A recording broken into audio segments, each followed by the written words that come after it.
Oh, hello, it's Gill Fielding here, and this is what's caught my eye in the media this week. And the first thing I saw was a big headline that says that we're going to run out of essentials over the summer. Now, I immediately thought back to maybe it's another toilet roll crisis, or maybe we're going to run out of salad or ice cream or something. But when I read the article, we're apparently running short of picnic baskets.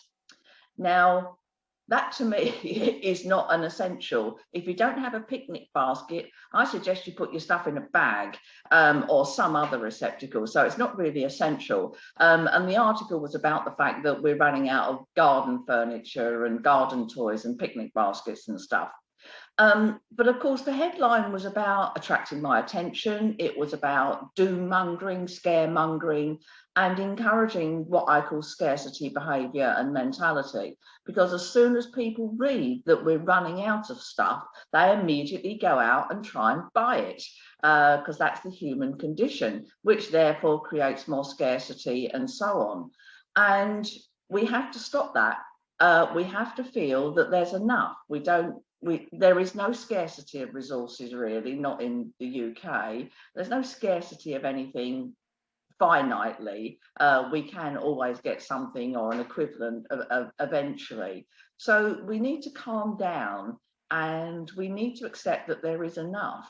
And that's how we need to feel with our money. Once you feel that you've got enough to pay the bills and to feed the family, then you relax down about it and money becomes much more pleasurable, and you worry about it less, and so on. So let's stop the scarcity mentality. Let's reassure ourselves that there is enough. And if we don't have enough of, say, money, let's work at that and make sure that we do, because having enough is a relatively small amount in finite terms. The next thing I looked at was an article about Zoom meetings, and it occurred to me that spontaneity can't be scheduled. You can't say we're going to have a Zoom meeting at 1 o'clock on a Monday and let's all be spontaneous then, because that's not how spontaneity works. And that's why I believe that everybody will go back into the office. And there was a report out this week suggesting exactly the same from some city organisation. Because going into the office means you have all the spontaneous meetings, the chats around the water cooler, the casual idea bouncing when you're in the coffee area, the bumping into the boss when you're walking along the corridor, which then puts you in their mind when promotions come up. And I think people who work from home will miss out on that. They'll certainly miss out on promotions, I think, because they won't be front and foremost in the boss's mind. Because they're not in the office. And I also think they'll miss out on the connection, the spontaneity, the chats, the community, the laughs, talking about the football and what was on the telly. And I think that makes for a much better workplace and a much better employee and a much better working environment. So spontaneity can't be scheduled. So let's get back into the office and be spontaneous naturally.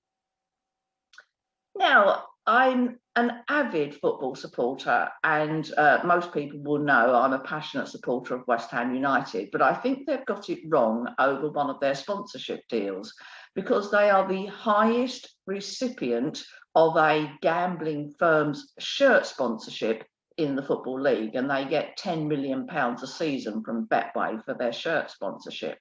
Now, I think that's wrong. I actually believe that gambling and betting can be very detrimental to our health. It can also lead to suicides, and it causes huge amounts of problems for a lot of people because gambling becomes addictive and it gets out of control.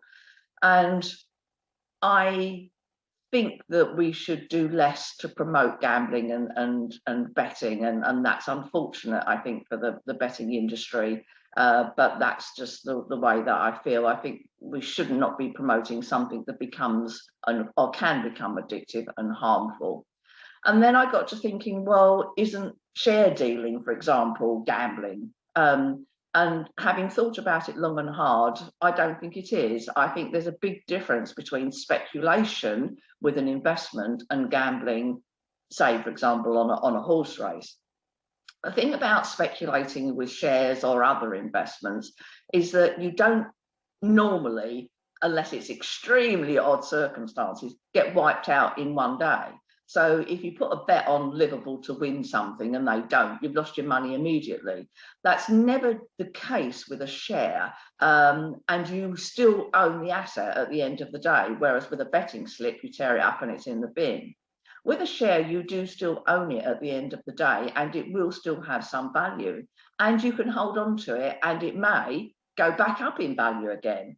And we know that the longer that you hold investments and shares, for example, generally the more valuable they become, particularly if you reinvest or compound any earnings or dividends from them. And at the end of the day, the share value is never lost, the property investment is never lost, it's still there, and you can do things with it to increase its value, to change its approach and so on. And so your money is never lost. So speculation, quite different to gambling. And I hate to say it, I'd much rather that West Ham had their shirt sponsored by a share trading platform than a gambling firm. Now, I felt very sorry for Novak Djokovic this week because he won the quarterfinal of the French Open to total silence. Because what happened is he started his quarterfinal in the evening and 3 sets had been played and it was almost 11 o'clock at night. Now, 11 o'clock at night is the curfew time for Paris, and the Grand Slam event he was playing in is the Roland Garros in Paris. Now, at 11 o'clock at night, everybody has to go home. So what happened was the players went into the locker room while all the spectators were sent home to bed, and then the players came back out to finish the game, and Novak Djokovic won. And if you saw his reaction, he screamed and shouted, threw his arms in the air. He was, you know, ever so pleased with himself. And there was a deathly eerie silence. And it made me realise how much better it would have been for him, how much more satisfying it would have been for him had there been a crowd in who could have cheered back at him and clapped and so on. And I think there's always a bit of hollowness about a victory when nobody else can see it, nobody else can hear it, and nobody else knows about it. And sport particularly is a community thing. It's about belonging to a tribe. It's feeling that visceral connection to a group of spectators and the event that's going on. And we need spectators back into sport. And otherwise, I think all victories are hollow. We need that group community. We need the sense of crowd. Otherwise, I think the victory for any sports participant is slightly lessened.